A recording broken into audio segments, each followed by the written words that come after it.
Hello friends, welcome again to our YouTube channel math की पाठशाला। तो आज मैं आपको करवाऊंगी क्लास 10th का चैप्टर 15 जो कि है प्रोबेबिलिटी। तो प्रोबेबिलिटी क्या होती है? Probability is the chance that something will happen. किसी भी सिचुएशन या इवेंट की, समथिंग मीन्स कोई सिचुएशन हो, कोई इवेंट हो, उसके अक्कर होने के चांस कितने हैं उसे हम कहते हैं प्रोबेबिलिटी। ओके, प्रोबेबिलिटी का फॉर्मूला क्या होता है? Number of favourable outcomes upon total number of possible outcomes. ठीक है, मतलब कि जब हम मान लो जैसे कॉइन को मैंने टॉस किया तो मेरे पास दो आउटकम्स आती हैं, हेड या टेल आएगा। ठीक है, तो जो उसके अनुकूल परिणाम है, मैं बोलूं आपको हेड आने की प्रोबेबिलिटी निकालो, तो हेड कितने बार आ सकता है? एक बार आ सकता है। तो वो तो जो उस इवेंट के अनुकूल परिणाम है, हिंदी में इसको बोलते हैं फेवरेबल आउटकम्स को, अनुकूल परिणामों की संख्या, और नीचे आएगा सभी संभावित परिणामों की संख्या।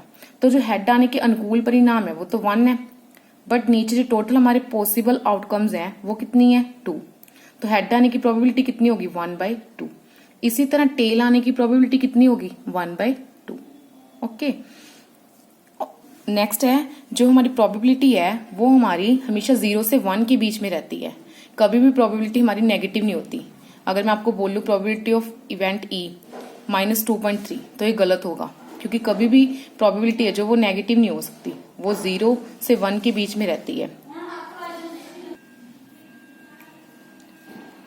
0 से कभी भी कम नहीं होती और 1 से कभी भी ज्यादा नहीं होती, 0 से 1 के बीच में रहेगी। जो 0 है वो तो प्रोबेबिलिटी होती है इम्पॉसिबल इवेंट की, जो इवेंट हो ही नहीं सकता। ठीक है, प्रोबेबिलिटी ऑफ इम्पॉसिबल इवेंट कितनी होगी हमारी? 0। और प्रोबेबिलिटी ऑफ सर्टेन इवेंट, ये श्योर इवेंट, उसकी कितनी होती है? 1, जो हमें पता है कि हाँ होगा ही होगा। ठीक है, पक्का होना ही। जैसे हम अगर कॉइन को टॉस करें, हमें पता है कि कुछ ना कुछ तो आएगा ही, हेड आएगा या टेल आएगा, मतलब कुछ ना कुछ तो आना ही है। तो ये श्योर इवेंट है, तो इसकी प्रोबेबिलिटी कितनी होगी? 1। ठीक है, नेक्स्ट है एलिमेंट्री इवेंट। एलिमेंट्री इवेंट्स कौन से होते हैं? Those events which have only one outcome at one time. ठीक है, एक टाइम पे एक ही आउटकम हो। जैसे मैंने कॉइन को टॉस किया तो एक टाइम पे एक चीज ही आएगी, या हेड आएगा या टेल आएगा। ऐसे थोड़ी ना है कि दोनों आ जाएंगे। ओके, जैसे मान लो अगर मैं एक डाइस को थ्रो करूं तो मेरे पास एक ही आएगी आउटकम, या तो 1 आएगा या 2 आएगा, 3 आएगा। ऐसे थोड़ी ना कि दो एक साथ आ जाएंगे, एक ही आएगा। ठीक है, तो एक टाइम पे जो एक ही आउटकम दे वो इवेंट होता है एलिमेंट्री इवेंट। ठीक है, those event which have only one outcome at one time. Okay, complementary event क्या होता है? कॉम्प्लीमेंट्री इवेंट होता है probability of event not E, किसी चीज के ना आने की प्रोबेबिलिटी। ठीक है, इवेंट ई, इसको हम डिनोट करते हैं ई के ऊपर बार लगा के। प्रोबेबिलिटी, और एक रिजल्ट होता है probability of event E plus probability of event not, मतलब नॉट इवेंट ई। ठीक है, मतलब इवेंट आने की और इवेंट के ना आने की, दोनों का जो टोटल है वो कितना होता है? 1। तो प्रोबेबिलिटी ऑफ इवेंट ना आने की, अगर मेरे को ना आने की निकालनी है तो मैं क्या करूंगी? 1 में से जो इधर पीई है वो इधर लेके जाऊंगी, तो इधर आके क्या हो जाएगा? माइनस का। It means probability of not event E is equal to 1 minus probability of event E. ठीक है, जैसे मेरे पास प्रोबेबिलिटी ऑफ हेड आने की 1/2 है, तो हेड आने की और हेड ना आने की दोनों का टोटल कितना होगा? 1। अगर मेरे को हेड ना आने की निकालनी है तो मैं क्या करूंगी? 1 में से हेड आने की माइनस कर दूंगी। हेड आने की कितनी है? 1/2। तो प्रोबेबिलिटी ऑफ हेड ना आने की कितनी होगी? 1 माइनस प्रोबेबिलिटी ऑफ हेड आने की कितनी है? 1/2। तो 1 माइनस 1/2 कितना आएगा? 1/2। ओके, समझ आया? तो आपको ये रिजल्ट याद रखना है, प्रोबेबिलिटी ऑफ इवेंट ई और प्रोबेबिलिटी ऑफ इवेंट नॉट ई, दोनों का टोटल कितना होता है? 1। ये आपका मेन रिजल्ट है। तो अगर नॉट ई की निकालनी है तो 1 में से आपको क्या करना है? इवेंट होने की प्रोबेबिलिटी माइनस करनी है। ओके, नेक्स्ट हमारा है, अगर हमें कार्ड से रिलेटेड कोई भी क्वेश्चन दिया हो तो हम प्रोबेबिलिटी उस केस में कैसे फाइंड आउट करते हैं। ठीक है, वो आपको मैं बताऊंगी। Probability on pack of 52 cards, इनको क्या बोलते थे? ताश के पत्ते हिंदी में। ठीक है, तो जो टोटल नंबर ऑफ कार्ड्स है वो हमारे पास कितने होते हैं? 52। उसमें 4 तरह के सूट होते हैं अलग अलग। चारों में कितने कितने कार्ड्स होते हैं? 13 ही होते हैं डायमंड के, ऐसी शेप बनी होती है डायमंड के, रेड कलर के होते हैं। 13 होते हैं हार्ट के। ठीक है, ये भी रेड कलर का होता है, हार्ट शेप बनी होती है। 13 होते हैं क्लब के, ब्लैक कलर के। ठीक है, ऐसी बनी होती है उसकी शेप। और 13 होते हैं स्पेड के, ऐसे शेप होते हैं ब्लैक कलर के। इट मीन्स जो 26 कार्ड्स हैं वो तो रेड कलर के होते हैं और जो 26 हैं वो ब्लैक कलर के। रेड कार्ड्स कितने हो गए 26 और ब्लैक कार्ड्स कितने हो गए वो भी 26। ठीक है, जो डायमंड है उसको हम हिंदी में बोलते हैं इट, हार्ट को बोलते हैं पान, क्लब को चिड़िया, स्पेड को हुक्म। ठीक है, 13-13 पत्ते होते हैं हमारे पास, जैसे इस तरह से होते हैं। पहले हमारे पास आते हैं जैसे डायमंड के। डायमंड में जो फर्स्ट कार्ड होता है वो एस, यक्का होता है जो हमारा। हार्ट में भी फर्स्ट कार्ड क्या हो गया यक्का, एस। क्लब में भी फर्स्ट कार्ड एस, इसमें भी एस। फिर उसके बाद सेकंड से लेके 10 तक हमारे होते हैं नंबर कार्ड्स, 2 से लेके 10 तक होते हैं नंबर कार्ड्स। टोटल 10 कार्ड्स हो गए। उसके बाद बचे 3 जो हमारे होते हैं, एक तो होता है जैक, ऐसे जे बना होता है जैक, क्यू क्वीन, के किंग। 3 कार्ड हमारे ऐसे होते हैं। तो ये चारों में 3-3 होंगे, इनको हम बोलते हैं फेस कार्ड्स। इनके ऊपर ना थोड़ी शक्ल सी बनी होती है, ठीक है, तो इनको बोलते हैं फेस कार्ड्स। फेस कार्ड्स हो गए, चारों में 3-3 होंगे। तो टोटल कितने हो गए 3 + 3 6, 6 + 3 9, 9 + 3 12। तो टोटल जो 12 कार्ड्स हैं वो हमारे पास कौन से हो गए फेस कार्ड्स। ठीक है, और यक्के कितने होते हैं 4, 2 ही रेड कलर के होते हैं, 2 ब्लैक कलर के। बाकी जो बीच वाले बचे वो कौन से हो गए नंबर कार्ड्स। तो इस तरह से हमारे पास जो कार्ड्स होते हैं, अगर मैं कोई पूछे रेड कार्ड्स कितने हैं, टोटल कार्ड्स तो 52, रेड कार्ड्स कितने हो गए 26, ब्लैक कार्ड्स कितने हो गए 26, फेस कार्ड्स कितने हो गए 12। ठीक है, जे क्यू के, 3 इसमें 3 इसमें 3 इसमें 3 इसमें, तो कितने हो गए 3 4 = 12। तो 12 वो जो हमारे होते हैं फेस कार्ड्स।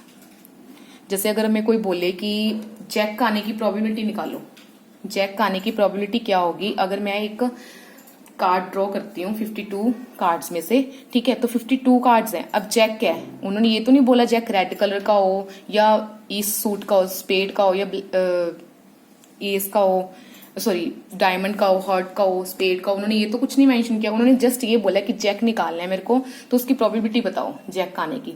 तो जैक मेरे पास कितने हैं 1 2 3 4। तो जैक आने की जो प्रोबेबिलिटी है वो कितनी होगी, ऊपर तो वही number of favourable outcomes, 4 times jack का आ सकता है। नीचे total number of possible outcomes कितने होंगे 52। तो इसकी प्रोबेबिलिटी कितनी होगी 4/52। ठीक है, जैक आने की कितनी होगी 4/52। अगर वो मेरे को बोले रेड कलर का जैक आए, ठीक है, तो प्रोबेबिलिटी कितनी होगी। अब रेड कलर के जैक कितने हैं 2 है ना, तो नंबर ऑफ फेवरेबल आउटकम्स कितनी होगी 2, total number of possible outcomes कितनी होगी 52। अगर रेड कलर का बोले तो आएगी 2/52। अगर सिंपली वो ऐसे बोले कि जैक आने की प्रोबेबिलिटी निकालो तो कितनी आएगी 4/52। ओके, तो ये था हमारा कार्ड्स के बारे में। अगर हमें कार्ड्स रिलेटेड कोई भी क्वेश्चन आता है तो हमें ऐसे करना है, पहले हमें कार्ड्स के बारे में पता होना चाहिए। ठीक है, ओके। ऐसे हमारे पास जो नेक्स्ट टॉपिक है वो आता है डाइस से रिलेटेड। अगर हमें डाइस से रिलेटेड कोई भी क्वेश्चन आ जाए तो हमें कैसे सॉल्व करना है। ओके, तो पहले हम करेंगे सिंगल डाइस के केस में। ठीक है, when a single die is thrown 1 time, जब हम एक सिंगल डाई को 1 टाइम थ्रो करते हैं तो जो हमारे पास पॉसिबल आउटकम्स हैं वो कौन कौन सी आती हैं 1 2 3 4 5 6। ठीक है, इनमें से कुछ भी आ सकता है। जैसे ये देखिए हमारे पास जैसे ये डाइस है, ठीक है, इसके ऊपर जो 1 से लेके 6 तक नंबर होते हैं। ठीक है, तो जब हम डाइस को थ्रो करते हैं तो कुछ भी आ सकता है, 2 आ सकता है, ठीक है, कुछ भी आ सकता है 1। तो 1 से लेके 6 तक है जो वो पॉसिबल आउटकम्स है। ठीक है, ऐसे अगर मेरे पास बात आए कि अगर मैं जैसे क्वेश्चन में ना कई बार ये लिखा होता है when a die is thrown twice. ठीक है, अगर हम एक डाइस को 2 बार थ्रो करें, या फिर ये लिखा होता है when 2 dice are thrown simultaneously. ठीक है, या हम 2 डाइस को साइमल्टेनियसली थ्रो करें। ठीक है, तो एक ही बात है। उस केस में क्या होता है, हमारे पास 2 डाइस होते हैं, तब हमारे पास जो पॉसिबल आउटकम्स है वो कितनी होगी। तो ठीक है, वो कैसे बनेगा ये देखते हैं टेबल। जैसे मान लो मेरे पास 2 डाइस हैं, ठीक है,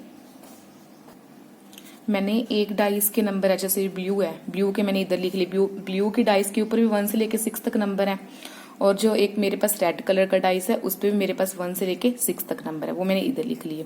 ठीक है, तो जैसे इन्होंने पहली लाइन दी है, when a die is thrown twice, जब एक ही डाइस को हम 2 बार थ्रो करते हैं। ठीक है, चाहे तो हम ऐसे भी बना सकते हैं 5 1, मतलब 5 और 1, तो 5 और 1 ये आ गया, दोबारा थ्रो किया 1 6, तो 1 और 6 ये आ गया। एक डाइस को 2 बार थ्रो कर करके भी बना सकते हैं, या फिर हम 2 डाइस को सिमल्टेनियसली थ्रो कर सकते हैं। ठीक है, ये देखो जैसे मैंने ये किया, रेड पे 5 ब्लू पे 1, तो 5 और 1, 5 और 3, तो 5 3, 4 5 4 5। ठीक है, ऐसे करके ये हमारा टेबल बन सकता है। ठीक है, तो ये हमारे पास जो आउटकम्स है, टोटल पॉसिबल आउटकम्स है, वो कितनी बनेगी 36 बनेगी। वो कैसे, 6 का स्क्वायर, इसको हम लिख सकते हैं। तो पॉसिबल, इसका फॉर्मूला होता है possible outcome on one dice. One dice के ऊपर पॉसिबल आउटकम्स कितनी है, 6 है।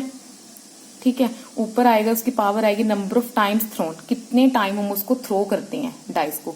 जैसे मैंने यहाँ पे एक डाइस को 2 बार थ्रो किया था ना, या फिर 2 डाइस को इकट्ठे थ्रो किया था। ठीक है, तो 6 की पावर 2 आ गया। ऐसे अगर मैं बात करूं 3 डाइस की, अगर मेरे पास 3 डाइस हो तो केस कितने बनेंगे। ठीक है, वही ऊपर जो पावर है वो अब कितनी आ जाएगी 3। डाइस पे पॉसिबल आउटकम्स तो 6 ही है ना, तो जो पावर है नंबर ऑफ टाइम्स थ्रोन, मतलब जिसको जितने नंबर ऑफ टाइम मैंने उसको थ्रो किया है वो मेरे पास कितने, 3 डाइस की बात आती है। तो तब मेरे पास पॉसिबल आउटकम्स कितनी बनेंगी, 216। ठीक है, तो बस इसका ये फॉर्मूला याद रख लो कि एक डाइस को हम जितने बार थ्रो कर रहे हैं, या फिर मतलब डाइस हमें जितने दिए हुए हैं उनको हम थ्रो कर रहे हैं एक बार। ठीक है, तो वो कैसे आएगा, possible outcome on one dice. One dice के ऊपर जो पॉसिबल आउटकम है, ऊपर नंबर ऑफ टाइम्स थ्रोन, जितने टाइम मैंने उसको थ्रो किया है। ठीक है, ऐसे ही हम नेक्स्ट करेंगे हम कॉइन के केस में। जब एक सिंगल कॉइन को हम टॉस करते हैं 1 टाइम, ठीक है, when a single coin is thrown 1 time, तो पॉसिबल आउटकम्स कौन सी होती हैं, हेड टेल। ठीक है, ऐसे ही जब मैं एक सिंगल कॉइन को जब 2 टाइम्स थ्रो करूं, या फिर 2 कॉइन्स को साइमल्टेनियसली थ्रो करूं, ठीक है, तो ये एक ही बात है। ये सेकंड केस जो मैं आपको करवा रही हूँ, इसमें आउटकम्स कैसे बनेंगे। मान लो मेरे पास एक कॉइन है, उसकी मैंने इधर लिख ली हेड और टेल, सेकंड कॉइन की इधर लिख ली। मैंने मान लो 2 कॉइन को टॉस किया, वैसे ही लूडो के डाइस की तरह है। ठीक है, 2 कॉइन है, उसमें 2 डाइस थे, इसमें 2 कॉइन है। एक कॉइन को मैंने मान लो थ्रो किया, पहले हेड आ गया, दूसरी बार फिर थ्रो किया उसी कॉइन को। जब एक कॉइन को मैं 2 बार कर रही हूँ तो मान लो टेल आ गया, तो हेड और टेल ये बनेगा ना मेरा। ठीक है, अगर मैं 2 कॉइन को इकट्ठा टॉस करूं, मान लो एक पे टेल आ जाए, दूसरे पे भी टेल आ जाए, 2 कॉइन है, मान लो एक पे भी टेल आया, दूसरे पे भी टेल आया, तो कौन सा बनेगा, ये। तो इसका मतलब ये जो पॉसिबल आउटकम्स हैं वो मैं एक सिंगल कॉइन को 2 बार टॉस करके, मतलब 2 बार थ्रो करके भी बना सकती हूँ, या फिर 2 कॉइन्स को साइमल्टेनियसली थ्रो करके भी बना सकती हूँ। ठीक है, वही सेम जैसे वहां पे मैंने पॉसिबल आउटकम्स ऑन 1 डाइस लिखा था ना, यहाँ पे क्या है, पॉसिबल आउटकम्स ऑन 1 कॉइन। 2 है, हेड या टेल ही होगा। जितने टाइम्स हमने थ्रो किया है वो पावर आ जाएगी उसकी। ठीक है, 2 की पावर 2 4। तो ऐसे ही सेम कैसे जैसे मैंने लूडो में 3 उस डाइस के लिए किया था, मतलब उसमें डाइस के केस में 3 डाइस लिए थे, इसी तरह जब मैं 3 कॉइन लूंगी तो वो मेरी जो, जैसे मैं जब मैंने 2 कॉइन को टॉस किया तो मेरी पॉसिबल आउटकम्स ये, इतना मैंने वो पहले ये लिख ली, एक कॉइन की मैंने ये ले ली। ठीक है, तो फिर मेरा मतलब टेबल ये बन जाएगा ना। मतलब उसी तरह पॉसिबल आउटकम्स ऑन 1 कॉइन 2, और possible number of times throw, जितने टाइम मैंने थ्रो किया, कितने टाइम किए मैंने, 3 टाइम्स, 2 की पावर 3 8। ऐसे अगर मेरे पास 4 कॉइन हो, या मैं एक कॉइन को 4 बार थ्रो करूं तो कितना बनेगा, 2 की पावर 4। ठीक है, दैट इज 16। ठीक है, समझ आया। तो इसी तरह हमें मतलब करना है, इससे रिलेटेड आपको कोई भी क्वेश्चन जैसे वो पूछ सकते हैं। ठीक है, तो बाकी आप देखते हैं 15.1 जब सॉल्व करेंगे तब मैं आपको साथ के साथ बता दूंगी, अगर आपको कोई भी कुछ ऐसे लगेगा। Okay, thank you.